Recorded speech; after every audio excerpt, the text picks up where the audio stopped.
afternoon. Pretty good the first time.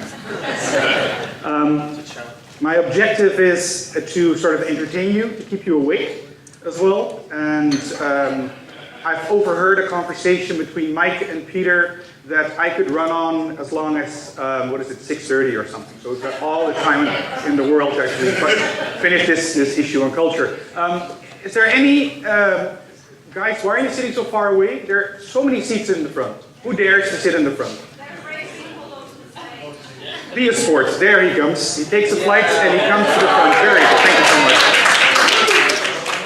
And there's another one joining. You'll get an apple, by the way, if you join and sit in the first row here. Thank you for that. Okay, we're going to talk about culture and why culture matters in doing business. There's a risk here in terms of talking about culture given the short time frame that I have. And I usually draw the analogy between learning how to walk and learning how to be culturally competent. Have you any idea how complicated it is to walk or to learn how to walk? It takes an enormous amount of muscles and brain power to actually stop and this motion of falling forward, stopping the motion and repeating it over and over again. That's what walking is. Now, how long does it take on average to learn how to walk? 2 years? A year, more or less. We all were born and we all could not walk, but eventually we mastered the art of walking. It took us about a year. The same holds true to become culturally competent. To be fully submerged in the subject, it'll take you about a year to become culturally competent. And I've got 1 hour. So that's a bit at stake. The danger lies in the fact that a full 2-day workshop would actually make you much more culturally competent. And there, like I said, the word danger a couple of times already. After 1 hour, you're not culturally competent. And hopefully, I also hope that you will not walk away with the idea, culture, oh, that's a side product. I can do that on the side. It's not that important. Because I think that culture matters. But let me ask you yourself. If you think, please raise your hand, if you think that culture does not matter. Nobody cares to raise their hand anymore. It's okay, it's all right. I'm Dutch, you can't offend me. Right, Peter? There you go. Okay, so everybody thinks. So, if you think, raise your hand if you think that culture does matter. And there's the intermediate version as well. If you don't know if culture matters or you're not sure yet, raise your hand. So I'm speaking and preaching to the converted here already. This should be easy. Okay, I'll introduce myself, excuse me, a little bit further. My name is Chris, my last name is Smit, my nationality is Dutch, as Peter already mentioned. And as they say,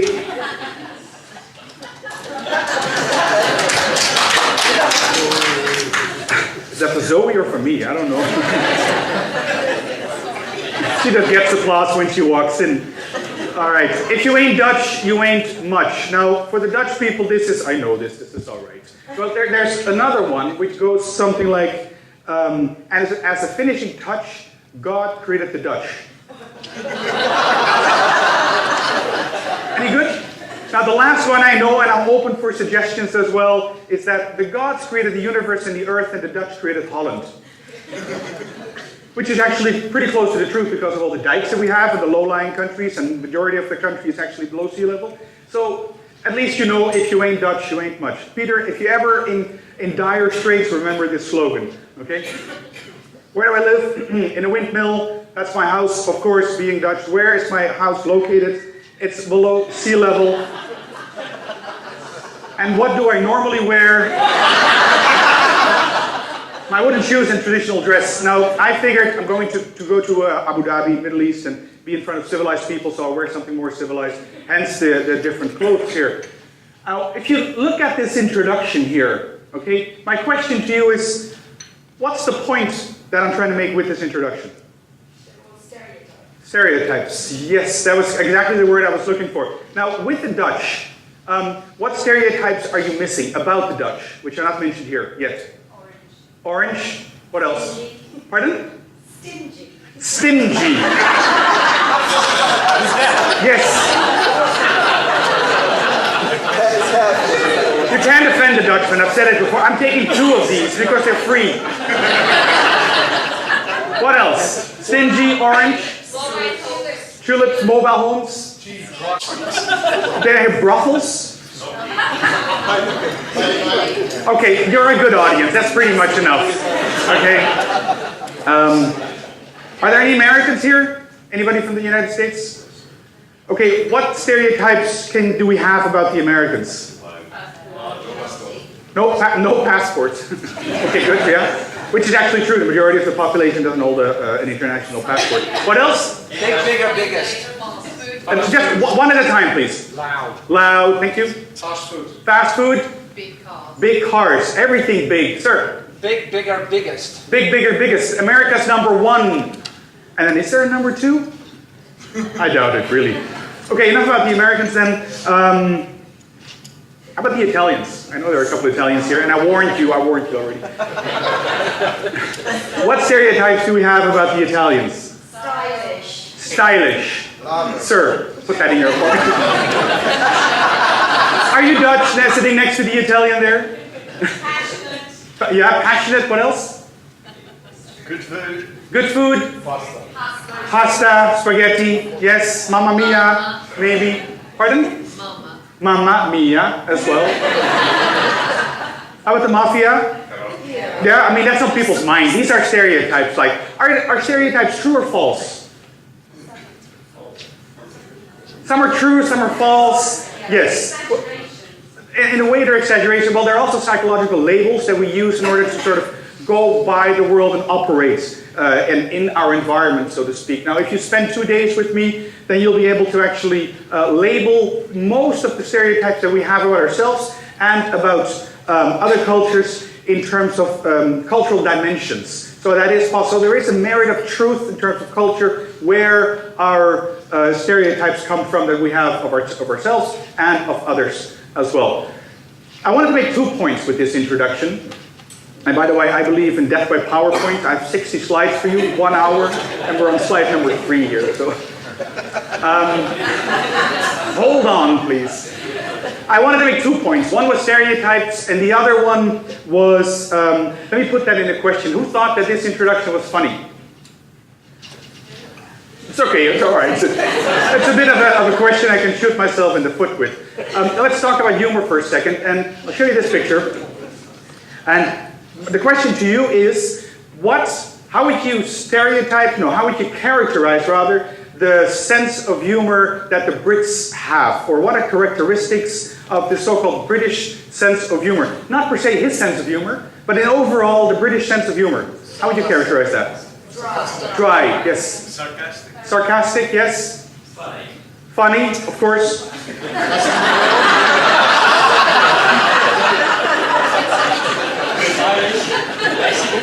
What else?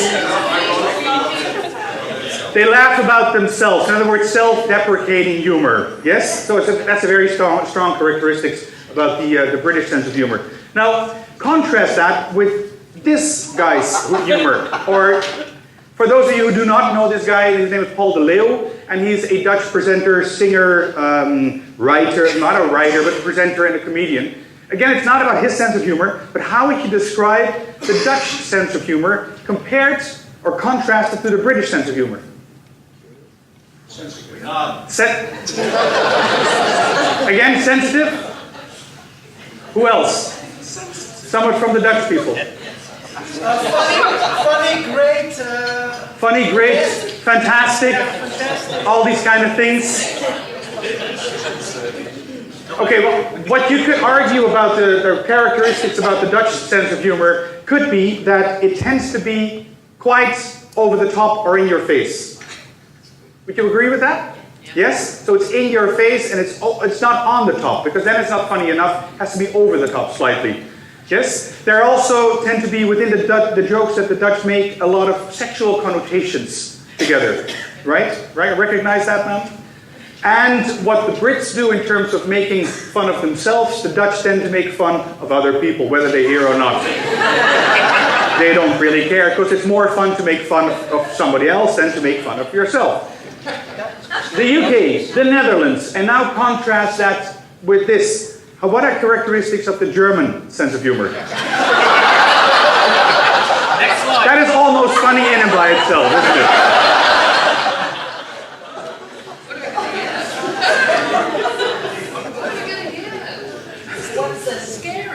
sense of humor.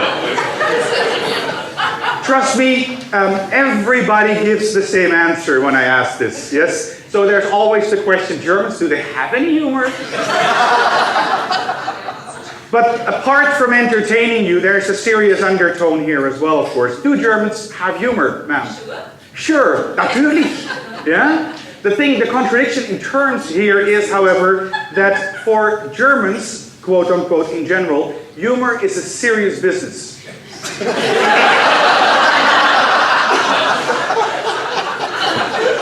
You're laughing, but you recognize what I'm saying here. So humor is something serious. In other words, there is a time and a place to be funny. Exactly. So humor is not everywhere all the time by everyone. No. In other words, if there's a meeting, you don't start the meeting with a joke. Why not? Because the meeting is something serious. Why would you undermine something serious with a joke? Doesn't make sense. So hence you don't make jokes at the beginning of a meeting. Well, there you go. You have three countries which are geographically relatively close to each other. Now we all know that, I hope we all know, that humor doesn't translate in terms of language, right? That's already very difficult. But I believe that humor also doesn't translate in culture. And if something as mundane as humor is already not culturally neutral, then my question to you is, what is culturally neutral? I've done this for a couple of years, about 20 years or something. And so far I haven't found anything that's culturally neutral. Of course we all eat, we drink, and we sleep and all these kind of things. But what we eat, when we eat, how we eat, why we eat, that's culturally determined.